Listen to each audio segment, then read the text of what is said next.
la demande qui m'avait été adressée, c'était au départ de vérifier comment les évolutions contemporaines, technologiques, géopolitiques, venaient bouleverser les positions de l'Église catholique, en particulier sur ce fameux concept de la guerre juste.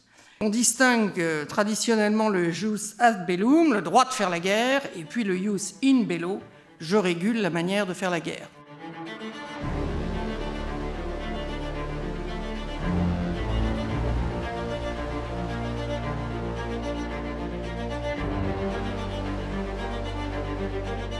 Alors, en gros, si je voulais le résumer, en jus ad bellum, il faut qu'il y ait une cause juste.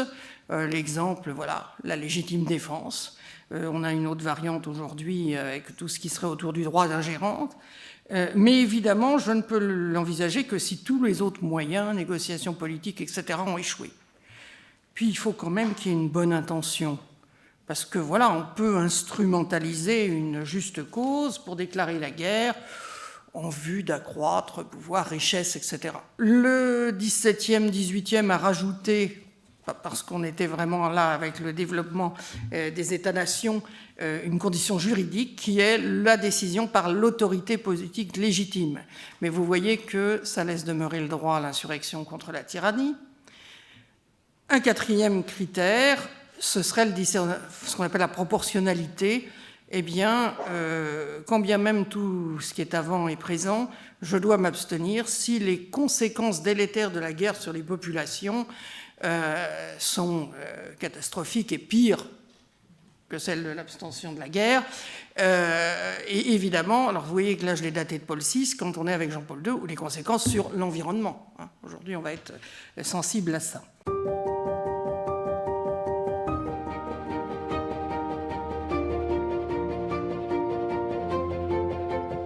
Le jus in bello, ça va nous ajouter un principe de discrimination qu'on connaît tous sur le modalité de l'humanitaire, épargner les non-combattants civils.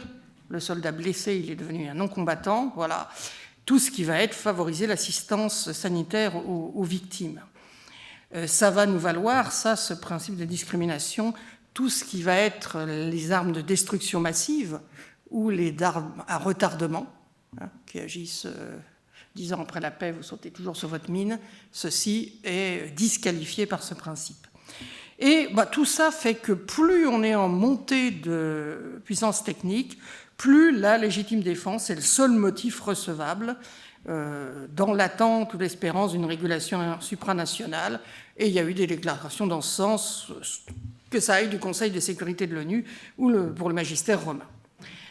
J'ajoute même que la fabrication et le transfert des armes, même à visée de légitime défense, si je dois pouvoir me défendre, j'ai besoin d'armes, actuellement se trouvent parfois parfaitement condamnées, là aussi à cause de l'évolution des techniques, parce que lorsque la quête d'efficacité motive une augmentation indéfinie des stocks, ou simplement de la puissance d'action, et je suis toujours en train d'acheter les armes les plus récentes, on rentre dans les alertes du jus in bello.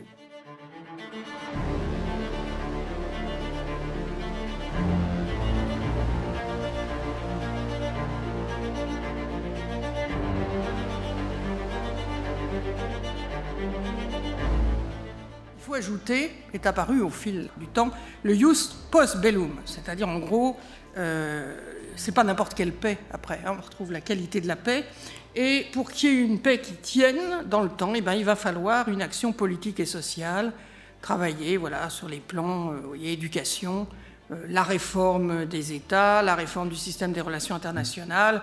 Il faudrait ajouter tous les travaux de mémoire, de réconciliation, y compris quelquefois l'analyse critique des discours de l'Église. Bon, les prédications de guerre, ça laisse rêveur.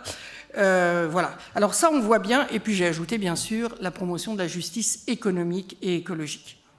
Poser les conditions de la paix, c'est quand même un petit peu, en fait, la visée de l'ancien concept de guerre juste, mais nous savons que son histoire est aussi ambiguë que celle des conflits qu'il était censé réguler.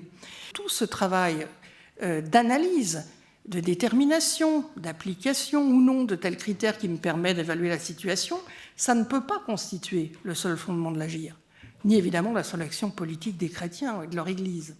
L'essentiel, ça va quand même demeurer le travail de solidarité et de réconciliation. Or, quand on pense à ça, clairement, ça ne peut aboutir qu'en impliquant les personnes et les peuples concernés pour leur rendre le leadership de la construction de la paix. Donc, autant en analysant ce qui est venu du principe de la guerre juste, qui est devenu maintenant, je pense, redevenu en fait largement, une grille de discernement éthique, il faut lui accorder sa place quand on en a besoin pour éclairer un discernement, mais ça reste une place petite, circonscrite, nécessaire, mais qui doit faire système avec toute une autre expérience de travail en faveur de la paix, ne serait-ce que pour, une fois qu'on a délimité les jugements qu'on doit porter, les porter de manière ajustée. Si je n'ai aucun lien et aucune expérience de ce qu'est l'hospitalité des personnes, je ne vais pas être capable d'user de manière utile de ces critères qui étaient censés me donner l'espace de discernement nécessaire.